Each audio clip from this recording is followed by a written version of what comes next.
إن الحمد لله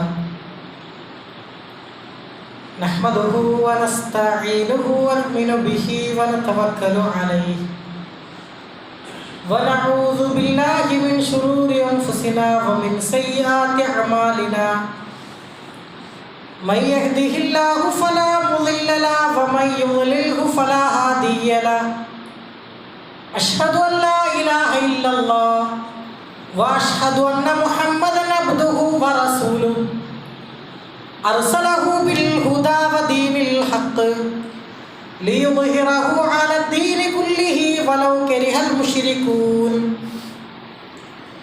اللهم صل على محمد وعلى آل محمد كما صليت على إبراهيم وعلى آل إبراهيم وبارك على محمد وعلى آل محمد كما باركت على إبراهيم وعلى آل إبراهيم إنك حميد مجيد أما بعد فإن خير الكلام كلام الله وخير السنن سنن محمد مصطفى صلى الله عليه وسلم وشر الأمور محدثاتها وكل محدثة بدعة وكل بدعة ضلالة وكل ضلالة في النار أعوذ بالله من الشيطان الرجيم بسم الله الرحمن الرحيم يا أيها الناس اتقوا ربكم الذي خلقكم من نفس واحدة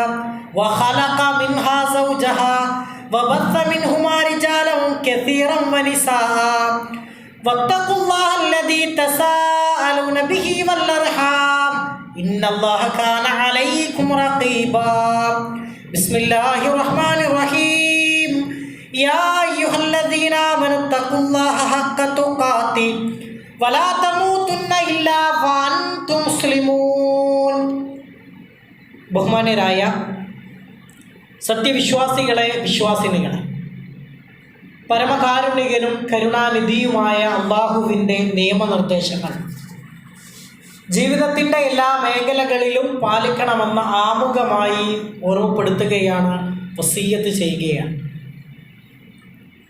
കഴിഞ്ഞ ഖുതുബയിൽ റമദാനിനെ എങ്ങനെ വരവേൽക്കാം എന്ന വിഷയത്തെ ആസ്പദമാക്കിക്കൊണ്ടാണ് നമ്മൾ സംസാരിച്ചത്.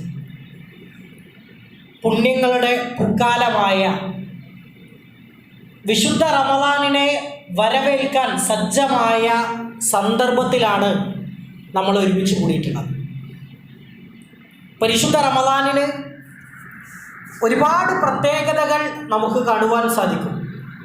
അന്ത്യനാൾ വരെ ഒരു മാറ്റവുമില്ലാതെ നിലനിൽക്കുന്ന പരിശുദ്ധ ഖുർആനിൻ്റെ അവതരണത്തിന് തുടക്കം കുറിച്ച മാസമാണ് റമദാൻ. അതേപോലെ തന്നെ ഇസ്ലാമിക പ്രബോധന ചരിത്രത്തിലെ ഏറ്റവും വലിയ നാഴികക്കല്ലായി മാറിയ ബദർ യുദ്ധം നടന്നത് വിശുദ്ധ റമദാനിലാണ്. ഒരു കർമ്മത്തിന് ഇരട്ടി പ്രതിഫലം ലഭിക്കുന്ന ഒരേ ഒരു മാസം അത് റമദാൻ മാത്രമാണ്. 1000 മാസത്തേക്കാൾ ശ്രേഷ്ഠമായ ഒരൊറ്റ രാത്രി ലൈലത്തുൽ ഖദ്ർ അത് റമദാനിലാണ്. ഇങ്ങനെ ഒരുപാട് പ്രത്യേകതകൾ വിശുദ്ധ റമദാനിന് നമുക്ക് കാണുവാൻ സാധിക്കും. അതുകൊണ്ട് തന്നെ അല്ലാഹു തആല പറയുകയുണ്ടായി, വിശുദ്ധ റമദാനിൽ ആർക്കാണോ ജീവിക്കാൻ അവസരം ലഭിക്കുന്നത് അവർ നിർബന്ധമായും നോമ്പ് നോൽക്കണം. അല്ലാഹു പറഞ്ഞു, ഷഹ്റു റമദാനല്ലദീ ഉൻസില ഫീഹിൽ ഖുർആൻ ഹുദൻ ലിന്നാസി വബയ്യിനാതിൻ മിനൽ ഹുദാ വൽ ഫുർഖാൻ ഫമൻ ഷഹിദ മിൻകുമുശ് ശഹ്റ ഫൽയസും. ജനങ്ങൾക്ക് മാർഗദർശനമായി കൊണ്ടും സത്യാസത്യ വിവേചനമായി കൊണ്ടും അവതരിച്ച വിശുദ്ധ ഖുർആൻ അവതരിച്ച മാസമാണ് റമദാൻ. എന്നിട്ട് അള്ളാഹു പറയുകയാണ്, ഫമൻ ഷഹിദ മിൻകുമുശ് ശഹ്റ ഫൽയസും. ആർക്കെങ്കിലും ഈ മാസത്തിൽ ജീവിക്കാൻ അവസരം ലഭിച്ചാൽ അവൻ നോമ്പ് നോൽക്കണം എന്ന് വിശുദ്ധ ഖുർആനിലൂടെ അള്ളാഹു വളരെ കൃത്യമായി കൊണ്ട് നമ്മെ പഠിപ്പിക്കും. അപ്പോൾ റമദാനിൽ ആർക്കാണോ ജീവിക്കാൻ അവസരം ലഭിക്കുന്നത് അവർ നിർബന്ധമായും നോമ്പ് അനുഷ്ഠിക്കണം. റമളാനിൻ്റെ പ്രതിഫലം എന്ന് പറഞ്ഞാൽ റസൂലുള്ളാഹി സ്വല്ലല്ലാഹു അലൈഹി വസല്ലമ പറഞ്ഞത് മൻ സ്വാമ റമളാനൻ ഈമാനൻ വഹ്തിസാബൻ ഗുഫിറ ലഹു മാ തഖദ്ദമ മിൻ ദംബിഹി. ആരെങ്കിലും വിശുദ്ധ റമളാനിൽ ഈമാനോടുകൂടി പ്രതിഫലം ആഗ്രഹിച്ചുകൊണ്ട് നോമ്പ് നോറ്റാൽ അവൻ്റെ കഴിഞ്ഞുപോയ ഗുഫിറ ലഹു മാ തഖദ്ദമ മിൻ ദംബിഹി, നമ്മുടെ ജീവിതത്തിൽ കഴിഞ്ഞുപോയ എല്ലാവിധ പാപങ്ങളും അതുകൊണ്ട് പൊറുക്കപ്പെടുന്ന അത്ര വലിയ പ്രതിഫലമാണ് റമളാനിലുള്ളത്. വേറൊരു ഹദീസിൽ നമുക്ക് കാണുവാൻ സാധിക്കും, ഒരു നമസ്കാരം അടുത്ത നമസ്കാരം അതിൻ്റെ ഇടയിലുള്ള പാപങ്ങൾ വിശ്വാസികൾക്ക് കൊടുത്തു. ഒരു ജുമുഅ അടുത്ത ജുമുഅ അതിൻ്റെ ഇടയിലുള്ള പാപങ്ങൾ വിശ്വാസികൾക്ക് കൊടുത്തു. റസൂലുള്ളാഹി സ്വല്ലല്ലാഹു അലൈഹി വസല്ലം വീണ്ടും പറഞ്ഞു, ഒരു റമളാൻ അടുത്ത റമളാൻ അതിൻ്റെ ഇടയിലുള്ള പാപങ്ങൾ, നമ്മുടെ ജീവിതത്തിലെ വീഴ്ചകൾ അല്ലാഹു തആല നമുക്ക് പുറത്തു തരുന്ന അതിനുള്ള അവസരമാണ് യഥാർത്ഥത്തിൽ റമളാൻ എന്ന് പറഞ്ഞാൽ. റസൂലുള്ളാഹി സ്വല്ലല്ലാഹു അലൈഹി വസല്ലം ഒരിക്കൽ മദീനത്തെ പള്ളിയുടെ മിമ്പറിലേക്ക് തന്നെ കയറുകയാണ്. ഈ സമയത്ത് 3 തവണ ആമീൻ എന്ന് പറഞ്ഞു. പ്രസംഗത്തിന് ശേഷം സ്വഹാബികളായ ആളുകൾ റസൂലുള്ളാഹി സ്വല്ലല്ലാഹു അലൈഹി വസല്ലമയോട് ചോദിക്കുന്നു, പ്രവാചകരെ, അങ്ങ് മിമ്പറിലേക്ക് കയറുമ്പോൾ 3 തവണ ആമീൻ പറയുന്നതായി ഞങ്ങൾ കണ്ടല്ലോ. റസൂലുള്ളാഹി സ്വല്ലല്ലാഹു അലൈഹി വസല്ലമ പറഞ്ഞാൽ, മിമ്പറിലേക്ക് കയറുമ്പോൾ ജിബ്രീൽ അലൈഹിസ്സലാത്തു വസ്സലാം ഹാജരായി. എന്നിട്ട് 3 പ്രാർത്ഥനകൾ പ്രാർത്ഥിച്ചു. ആ പ്രാർത്ഥനയ്ക്ക് ഞാൻ ആമീൻ പറഞ്ഞതാണ്. സ്വഹാബികൾ വീണ്ടും ചോദിക്കുകയാണ്, പ്രവാചകരെ, എന്താണ് ജിബ്രീൽ പ്രാർത്ഥിച്ചത്? റസൂലുള്ളാഹി സ്വല്ലല്ലാഹു അലൈഹി വസല്ലമ പറഞ്ഞു, എൻ്റെ പേര് കേട്ടിട്ട് സ്വലാത്ത് ചെല്ലാത്തവൻ അവൻ നാശമടയട്ടെ. ഞാൻ അതിന് ആമീൻ പറഞ്ഞു. രണ്ടാമതായി പ്രാർത്ഥിച്ചത്, മാതാപിതാക്കൾ ഉണ്ടായിട്ട് അവരെ പരിപാലിക്കാതെ സ്വർഗം നഷ്ടമാകുന്ന ആളുകൾ, അങ്ങനെയുള്ള ആളുകൾ നാശമടയട്ടെ. ഞാൻ അതിന് ആമീൻ പറഞ്ഞു. മൂന്നാമതായി പ്രാർത്ഥിച്ചത്, അതാണ് നമ്മുടെ വിഷയവുമായി ബന്ധപ്പെട്ടത്, ഒരു റമളാൻ വന്നു കിട്ടിയിട്ട് അവൻ്റെ പാപങ്ങൾ, അവൻ്റെ ജീവിതത്തിലെ പാപക്കറകൾ കഴുകിക്കളയാതെ ആ റമളാൻ കടന്നു പോകുന്നു, അങ്ങനെയുള്ള ആളുകൾ നാശമടയട്ടെ എന്നാണ്. ഈ റമളാൻ എന്ന് പറഞ്ഞാൽ നമ്മുടെ പാപങ്ങളെ കരിച്ചു കളയാനുള്ള മാസമാണ്. പരമാവധി ഇസ്തിഗ്ഫാറുകൾ നടത്തി തൗബ ചെയ്ത് അള്ളാഹുവിലേക്ക് മടങ്ങാനുള്ള അവസരമാണ്. കാരണം ഇനി അടുത്ത റമളാൻ അടുത്ത വർഷമേ വരും. അതിൻ്റെ ഇടയിൽ ഒരുപക്ഷെ നമ്മൾ മരണപ്പെട്ടു പോയേക്കാം. അതുകൊണ്ട് ഈ റമളാനിനെ നന്നായി ഉപയോഗപ്പെടുത്താൻ നമുക്ക് സാധിക്കണം. റമളാനിൽ നോമ്പ് നോറ്റാൽ അവർക്കുള്ള പ്രതിഫലം എന്ന് പറഞ്ഞാൽ സ്വർഗമാണ്. എത്രത്തോളം എന്ന് പറഞ്ഞാൽ റസൂലുള്ളാഹി സ്വല്ലല്ലാഹു അലൈഹി വസല്ലം പറയുന്നത്, നോമ്പുകാരനെ സ്വർഗത്തിൽ സ്വർഗം ഉറപ്പാണ്. സ്വർഗത്തിൽ പ്രവേശിക്കാൻ അവന് വേണ്ടി പ്രത്യേകമായ കവാടം തന്നെ ഉണ്ട്. ആലോചിച്ചു. റസൂലുള്ളാഹി സ്വല്ലല്ലാഹു അലൈഹി വസല്ലം പറഞ്ഞു, ഇന്ന ഫിൽ ജന്നത്തി ബാബൻ, തീർച്ചയായും സ്വർഗത്തിന് ഒരു വാതിലുണ്ട്. ആ വാതിലിന്റെ പേര് യുഖാലു ലഹു റയ്യാൻ. ആ വാതിലിനെ റയ്യാൻ എന്നാണ് വിളിക്കുക. പ്രവാചകൻ സല്ലല്ലാഹു അലൈഹി വസല്ലം പറഞ്ഞു, യദ്ഖുലു മിൻഹു സ്വാഇബൂന യൗമൽ ഖിയാമ, ഖിയാമത്ത് നാളിൽ ആ കവാടത്തിലൂടെ നോമ്പുകാർ മാത്രമാണ് പ്രവേശിക്കുക. ലാ യദ്ഖുലു മിൻഹു അഹദുൻ ഗൈറഹു, ആ കവാടത്തിലൂടെ വേറൊരാളും പ്രവേശിക്കുകയില്ല. വൈദാ ദഖലു, നോമ്പുകാരായ ആളുകൾ ആ കവാടത്തിലൂടെ സ്വർഗത്തിലേക്ക് പ്രവേശിച്ചാൽ ഉഗ്ലിക, ആ വാതിൽ കൊട്ടിയടക്കുന്ന അത്രത്തോളം ഹദീസുകളിലൂടെ റസൂലുള്ളാഹി സ്വല്ലല്ലാഹു അലൈഹി വസല്ലം നമ്മെ പഠിപ്പിച്ച ഒരു കാര്യമാണ്. ഇനിയോ, അള്ളാഹുവിൻ്റെ മാർഗത്തിൽ ഒരു ദിവസം നോമ്പ് നോറ്റാൽ 70 വർഷത്തെ വഴിദൂരം നരകത്തെ തൊട്ട് അവൻ അകറ്റപ്പെടുന്ന ഒരു ദിവസം നോമ്പ് നോറ്റാൽ.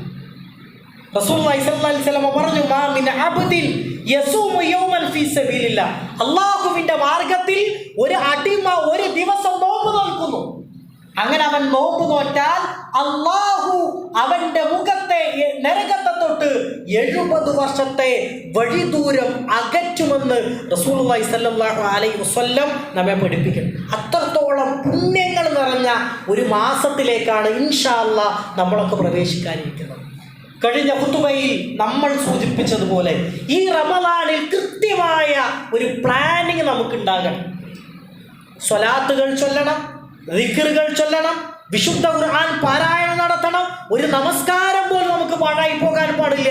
ഇസ്തിഗ്ഫാറുകൾ കൊണ്ടും തൗബകൾ കൊണ്ടും സ്വതക്കകൾ കൊണ്ടും സകാത്ത് നൽകിയും നമ്മുടെ ജീവിതത്തെയും അതേപോലെ തന്നെ നമ്മുടെ സമ്പത്തിനെയും ശുദ്ധീകരിക്കാൻ സഹോദരങ്ങളെ നമുക്ക് കഴിയേണ്ടതുണ്ട്. ഇനിയോ സഹോദരങ്ങളെ, ഈ റമദാനുമായി ബന്ധപ്പെട്ട് നമ്മൾ ശ്രദ്ധിക്കേണ്ട ഒരുപാട് കാര്യങ്ങളുണ്ട്. അതിൽപ്പെട്ട ഒന്നാണ് രാത്രി നമസ്കാരം എന്നുള്ളത്. റമദാനിൽ നമുക്കൊരിക്കലും പാഴായി പോകാൻ പാടില്ലാത്ത നമസ്കാരം. ആ നമസ്കാരത്തെയാണ് നമ്മൾ തറാവീഹ് നമസ്കാരം എന്ന് പറയുന്നത്. അതിൻ്റെ പ്രതിഫലം എത്രയറിയും? റസൂലുള്ളാഹി സ്വല്ലല്ലാഹു അലൈഹി വസല്ലം പറഞ്ഞു, മൻ ഖാമ റമളാനൻ ഈമാനൻ വഹ്തിസാബൻ ഗുഫിറ ലഹു മാ തഖദ്ദമ മിൻ ദംബി. ആരെങ്കിലും വിശുദ്ധ റമളാനിൽ രാത്രി എണീറ്റ് നമസ്കരിച്ചാൽ അവൻ്റെ മുൻകഴിഞ്ഞ എല്ലാ പാപങ്ങളും പൊറുക്കപ്പെടുന്നു. അതുകൊണ്ട് ഇപ്പോൾ തന്നെ നമുക്കൊരു തീരുമാനം ഉണ്ടാകണം. വിശുദ്ധ റമളാനിൽ ഒരു തറാവീഹ് നമസ്കാരം, ഒരു രാത്രി നമസ്കാരം പോലും എനിക്ക് പാഴായി പോവുകയില്ല എന്ന ഉറച്ച തീരുമാനത്തോടെ ഈ റമളാനിലേക്ക് പ്രവേശിക്കാൻ സഹോദരങ്ങളെ നമുക്ക് സാധിക്കേണ്ടതുണ്ട്. ഇനി പല ആളുകളും റമളാനിലൊക്കെ നിയ്യത്തൊക്കെ ഇങ്ങനെ ചൊല്ലി പറയും. ചില ആളുകളോട് ചോദിച്ചാൽ പറയും, എന്താടാ ഇന്ന് നോമ്പ് നോറ്റിട്ടില്ലല്ലോ. അപ്പോൾ അവൻ പറയുന്ന മറുപടി, ഞാൻ കഴിഞ്ഞ ദിവസം തലേ ദിവസം നിയ്യത്ത് വെക്കാൻ മറന്നുപോയി, അതുകൊണ്ട് എന്ത് ചെയ്തില്ല, നോമ്പ് നോറ്റില്ല. ശരിക്കും നമ്മൾ മനസ്സിലാക്കേണ്ടത് നിയ്യത്ത് എന്ന പറഞ്ഞ പദത്തിൻ്റെ അർത്ഥം തന്നെ കരുതുക എന്നാണ്. നമ്മുടെ എല്ലാ അമലുകൾക്കും നിയ്യത്ത് വേണം. അള്ളാഹുവിൻ്റെ അടുക്കൽ നമ്മുടെ നിയ്യത്തിനനുസരിച്ചാണ് കർമ്മങ്ങൾ സ്വീകരിക്കുക. റസൂലുള്ളാഹി സ്വല്ലല്ലാഹു അലൈഹി വസല്ലം പറഞ്ഞു, ഇന്നമൽ അഅ്മാലു ബിന്നിയ്യാത്ത്. നമ്മുടെ ഉദ്ദേശം എന്താണോ അതിനനുസരിച്ചാണ് നമ്മുടെ കർമ്മങ്ങൾ സ്വീകരിക്കുക. ഇപ്പോൾ സ്വതക്ക കൊടുക്കുക, നാട്ടുകാരെ കാണിക്കാനാണ് നമ്മുടെ ഉദ്ദേശമെങ്കിൽ അത് അള്ളാഹുവിൻ്റെ അടുക്കൽ അതിനുള്ള പ്രതിഫലം ഉണ്ടാവുകയില്ല. എന്നാൽ അള്ളാഹുവിൻ്റെ അടുക്കൽ എനിക്ക് പ്രതിഫലം ലഭിക്കണം എന്ന നിയ്യത്തോടു കൂടി ഒരാൾ സകാത്ത് കൊടുക്കുന്നു, അതേപോലെ തന്നെ സ്വതക്ക കൊടുക്കുന്നു, അള്ളാഹിൻ്റെ അടുക്കൽ പ്രതിഫലം ഉണ്ടാകും. അപ്പോൾ നിയ്യത്ത് എന്ന് പറഞ്ഞാൽ കരുതുക എന്നാണ്. അതിന് പ്രത്യേകമായ പദങ്ങളില്ല. ഞാൻ നാളെ നോമ്പ് നോൽക്കാൻ, അള്ളാഹിൻ്റെ മാർഗത്തിൽ നോമ്പ് നോൽക്കാൻ ഉദ്ദേശിക്കുന്നു, അതാണ് നമ്മുടെ നിയ്യത്ത്. അതല്ലാതെ അത് ചൊല്ലിപ്പറയുന്ന അതിൻ്റെ പ്രത്യേകമായ പദങ്ങൾ റസൂലുള്ളാഹി സ്വല്ലല്ലാഹു അലൈഹി വസല്ലം നമുക്ക് പഠിപ്പിച്ചു തന്നിട്ടില്ല. മാത്രമല്ല നമ്മൾ അത്താഴം കഴിക്കണം, അതിലൊരു ബർക്കത്തുണ്ട്. റസൂലുള്ളാഹി സ്വല്ലല്ലാഹു അലൈഹി വസല്ലം പറഞ്ഞു, തസഹറു ഫഇന്ന ഫി സഹൂരി ബർക്കത്ത്. നിങ്ങൾ അത്താഴം കഴിക്കുക, കാരണം അത്താഴം കഴിക്കുന്നതിൽ നിങ്ങൾക്കൊരു ബർക്കത്തുണ്ട് എന്ന്. വേറൊരു ഹദീസിൽ നമുക്ക് കാണുവാൻ സാധിക്കും, യഹൂദികളും അവരുടെ നോമ്പും മുസ്ലിങ്ങളായ നമ്മുടെ നോമ്പും തമ്മിലുള്ള വ്യത്യാസം അത്താഴം കഴിക്കലാണ്. അതുകൊണ്ട് നിർബന്ധമായി ഈ പ്രാവശ്യത്തെ റമദാൻ എന്ന് പറഞ്ഞാൽ കൊടും വേനലിലാണ്. സ്വാഭാവികമായും നമ്മൾ നിർബന്ധമായും അത്താഴം കഴിച്ചിരിക്കണം, ക്ഷീണം വരാതിരിക്കാൻ. അതേപോലെ തന്നെ ദാഹമില്ലാതിരിക്കാൻ വേണ്ടിയൊക്കെ നിർബന്ധമായും നമ്മൾ ഭക്ഷണങ്ങൾ കഴിച്ചിരിക്കണം. ചില നാടുകളിലൊക്കെ ആളുകൾ അത്താഴം കഴിച്ചിട്ട് കടന്നുറങ്ങും. അങ്ങനെ ഒരു സംവിധാനമല്ല. സ്വഹാബികൾ റസൂലുള്ളാഹി സ്വല്ലല്ലാഹു അലൈഹി വസല്ലമയോട് ചോദിച്ചു, അത്താഴവും അതേപോലെ തന്നെ സുബ്ഹി ബാങ്കും തമ്മിലുള്ള സമയദൈർഘ്യം എത്രയാണ്? റസൂലുള്ളാഹി സ്വല്ലല്ലാഹു അലൈഹി വസല്ലം അതിന് നൽകിയ മറുപടി എന്ന് പറഞ്ഞാൽ 50 ആയത്ത് ഓതാൻ എത്ര സമയമാണ്, അതാണ് ബാങ്കും അത്താഴവും തമ്മിലുള്ള ഗ്യാപ്പ് എന്ന് പറഞ്ഞാൽ അതിൻ്റെ സമയം. അതുകൊണ്ട് സഹോദരങ്ങളെ നമ്മളൊക്കെ നിർബന്ധമായിക്കൊണ്ടും ആ പുണ്യം, ആ ബർക്കത്ത് എടുക്കാൻ വേണ്ടി നമ്മൾ ശ്രദ്ധിക്കുക. അതേപോലെ തന്നെ സഹോദരങ്ങളെ, നോമ്പ് തുറക്കാൻ സമയമായാൽ പിന്നീട് അത് നീട്ടിക്കൊണ്ടു പോകരുത്. റമളാനായാൽ നമ്മുടെ നാട്ടിലൊക്കെ ഉള്ള ഒരു സംസാരമാണ്, ചിലപ്പോൾ പള്ളിയിൽ നിന്നൊക്കെ ബാങ്ക് കൊടുത്താൽ അത് മുജാഹിദ് പള്ളിയിലെ ബാങ്കാണ്, അത് ഒരു നേരത്തെ എന്ത് ചെയ്യും, കൊടുക്കും. അതുകൊണ്ട് നോമ്പ് മുറിക്കേണ്ട ആവശ്യമില്ല എന്ന് പല ആളുകളും പറയും. നിങ്ങളൊന്ന് ആലോചിച്ച് നോക്കൂ, ഒരു വർഷത്തെ കലണ്ടറാണ്. നമ്മൾ ഉദയത്തിൻ്റെയും അസ്തമനത്തിൻ്റെയും കൃത്യമായ കണക്ക് കൂട്ടലുകൾക്കനുസരിച്ചാണ് നമ്മൾ നമ്മുടെ കലണ്ടറിനെ രൂപപ്പെടുത്തിയിട്ടുള്ളത്. അതിൽ ഓരോ നമസ്കാരത്തിൻ്റെയും സമയം ഉണ്ടാകും. റമളാനിൽ നമ്മൾ ഒരിക്കലും 1 മിനിറ്റ് നേരത്തെ പോലും നമ്മൾ ബാങ്ക് കൊടുക്കില്ല. മാത്രമല്ല നമ്മൾ കേരളത്തിൽ തന്നെ വ്യത്യസ്തങ്ങളായ ഉദയങ്ങളും അസ്തമയങ്ങളുമാണ്. ആലോചിച്ച് നോക്ക്, നമ്മുടെ കേരളത്തിൽ 4 ടൈപ്പ് ഉദയങ്ങൾ അസ്തമയങ്ങളുണ്ട്. കലണ്ടറുകൾ പരിശോധിച്ചാൽ നോക്കും, കാസർഗോഡ്, അതേപോലെ തന്നെ കോഴിക്കോട്, അതേപോലെ തന്നെ എറണാകുളം, തിരുവനന്തപുരം, ഇവിടെയൊക്കെ 2-3 സമയത്തിൻ്റെ മിനിറ്റുകളുടെ വ്യത്യാസങ്ങൾ ഉണ്ടാകും. അതുവരെ നമ്മൾ കലണ്ടറുകളിൽ കൃത്യമായി കൊണ്ട് രേഖപ്പെടുത്തി അതിനനുസരിച്ചാണ് മുന്നോട്ട് പോകുന്നത്. ചില നാടുകളിലൊക്കെ സഹോദരങ്ങൾ ശരിക്കും ശ്രദ്ധിക്കേണ്ട ഒരു കാര്യമാണ്, സൂക്ഷ്മതയ്ക്ക് വേണ്ടിയിട്ട് നേരത്തെ സുബഹി കൊടുക്കും. സുബഹി ബാങ്ക് നേരത്തെ കൊടുത്തു വെക്കും ചില നാടുകളിൽ. അതേപോലെ തന്നെ മഗ്രിബ് ബാങ്ക് പരമാവധി വൈകിക്കൊണ്ട് കൊടുക്കുന്ന ആളുകളുമുണ്ട്. ശരിക്കും ശ്രദ്ധിക്കേണ്ടത് ഈ സമയനിഷ്ഠ എന്ന് പറഞ്ഞാൽ പരിശുദ്ധ ഇസ്ലാമിൽ വളരെ കൃത്യമാണ്. ഓരോ നിസ്കാരത്തെ പരിശോധിച്ചു, ഓരോ നിസ്കാരത്തിന് ഓരോ സമയമുണ്ട്. ആ സമയത്തിനനുസരിച്ചുകൊണ്ടാണ് നമ്മളൊക്കെ പല കാര്യങ്ങളും മുന്നോട്ട് പോകാറുള്ളത്. റസൂലുള്ളാഹി സ്വല്ലല്ലാഹു അലൈഹി വസല്ലം പറഞ്ഞത്, നോമ്പ് തുറക്കാൻ സമയമായാൽ പിന്നീട് നിങ്ങൾ അതിനെ നീട്ടിക്കൊണ്ടുപോകരുതെന്ന്. മാത്രവുമല്ല, എത്രത്തോളം എന്ന് പറഞ്ഞാൽ ആ നോമ്പ് തുറക്കുന്ന സമയമുണ്ടല്ലോ, ആ സമയത്തിന്റെ പ്രാർത്ഥനക്ക് വരെ അള്ളാഹുവിൻ്റെ അടുക്കൽ ഉത്തരമുണ്ട് എന്ന് റസൂലുള്ളാഹി സ്വല്ലല്ലാഹു അലൈഹി വസല്ലം നമ്മെ പഠിപ്പിക്കുകയില്ല. ഈ രൂപത്തിലുള്ള കാര്യങ്ങളൊക്കെ നമ്മൾ കൃത്യമായി കൊണ്ട് മനസ്സിലാക്കിയിരിക്കണം. അതുപോലെ തന്നെ സഹോദരങ്ങളെ, ഒരു പക്ഷേ റമദാനിൽ ചില ആളുകൾക്കൊക്കെ രോഗങ്ങൾ ബാധിക്കാം. സ്വാഭാവികമായും റമദാൻ മാസത്തിൽ നമുക്കൊക്കെ യാത്രകൾ ഉണ്ടാകും, ഒഴിച്ചുകൂടാൻ പറ്റാത്ത യാത്രകൾ. വിശുദ്ധ ഖുർആനിൽ അല്ലാഹു തആല പറയുകയുണ്ടായി, ഫമൻ കാന മിൻകും മരീദൻ ഔ അലാ സഫരിൻ ഫഇദ്ദത്തുൻ മിൻ അയ്യാമിൻ ഉഖ്റ. വിശുദ്ധ റമദാനിൽ യാത്ര കൊണ്ടോ അതേപോലെ തന്നെ രോഗങ്ങൾ കൊണ്ടോ നോമ്പ് നോൽക്കാൻ നിങ്ങൾക്ക് പ്രയാസമുണ്ടായാൽ അത് മറ്റൊരു ദിവസം നിങ്ങൾ എന്ത് ചെയ്യുക, നോറ്റു വീട്ടുക. കാരണം നോമ്പ് എന്ന് പറഞ്ഞാൽ അത് നമസ്കാരം പോലെ നിർബന്ധമാണ്. ഒരു നോമ്പ് നമുക്ക് പാഴായി പോയിട്ടുണ്ട് എങ്കിൽ നിർബന്ധമായും അത് നമ്മൾ നോറ്റു വീട്ടിയിരിക്കണം. കാരണം റമദാനിലെ നോമ്പ് എന്ന് പറഞ്ഞാൽ ഒരു മുസ്ലിമിനെ സംബന്ധിച്ചിടത്തോളം വാജിബാണ്, നിർബന്ധമാണ്. ഇനിയോ ആർക്കെങ്കിലും അതിന് സാധിച്ചിട്ടില്ല എങ്കിൽ പരിശുദ്ധ ഇസ്ലാം ഒരുപാട് ഇളവുകൾ നൽകുന്നുണ്ട്. ചില ആളുകളൊക്കെ നിത്യരോഗികളുണ്ടാകും, അതേപോലെ തന്നെ മാറാത്ത രോഗങ്ങളുമായി നടക്കുന്ന ഒരുപാട് ആളുകളുണ്ട്.